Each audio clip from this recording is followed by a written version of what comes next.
बहुत समय पहले नदियों और पहाड़ों से घिरी एक महान और समृद्ध सल्तनत थी। वहां एक नेकदिल राजा राज करता था। उस राजा के पास दौलत, सेना और इज्जत सब कुछ था। मगर उसकी जिंदगी की सबसे बड़ी कमी यह थी कि उसके कोई संतान नहीं थी।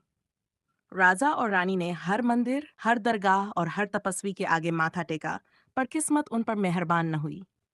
एक रात राजा ने एक अजीब सपना देखा। उसने देखा कि आसमान से तेज रोशनी उतर रही है और एक सफेद दाढ़ी वाला फकीर कह रहा है, हे राजा, तुम्हारी दुआ कबूल होगी।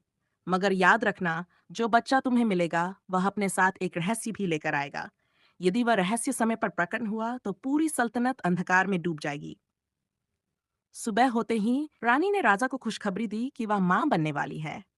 समय बीता और एक बेहद खूबसूरत बच्ची पैदा हुई, जिसका नाम रखा गया राजकुमारी माहनूर। माहनूर बचपन से ही अजीब सी थी। उसकी आंखों में चांदनी जैसी चमक थी। जब वह हंसती तो पूरा महल जगमगा उठता। लेकिन रात को जब वह अकेली होती तो अक्सर उसके चारों ओर सफेद पंखों वाले पक्षी मंडराते।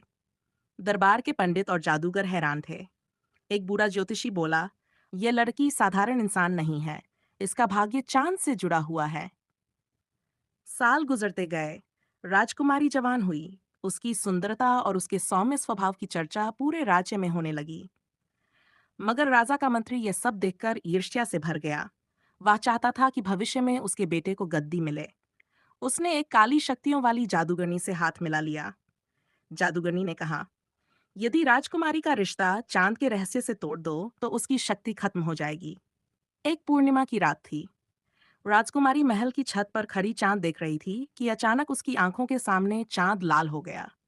फिर चांदनी से एक रोशनी उतरी और इंसानी रूप लेने लगी। वह एक सुंदर युवक था, जिसके वस्त्र चांदी जैसे चमक रहे थे और हाथ में एक नीला रत्न दमक रहा था। उसने कहा, मैं आर्यन हूँ, चांद की नगरी से।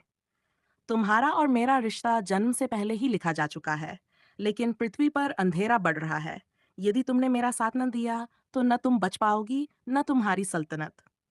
राजकुमारी चौंक गई। उसने पूछा, यह सब क्या है? मेरा चांद से क्या संबंध है? आर्यन ने गंभीर स्वर में कहा, तुम्हारे अस्तित्व में एक रहस्य छिपा है। तुम वास्तव में इंसान और चांदनी के मिलन का चमत्कार हो। जब तुम पैदा हुई तो आकाश से उतरी रोशनी तुम्हारे भीतर समा गई थी। यही कारण है कि तुम्हारे चारों ओर हमेशा जादू रहता है।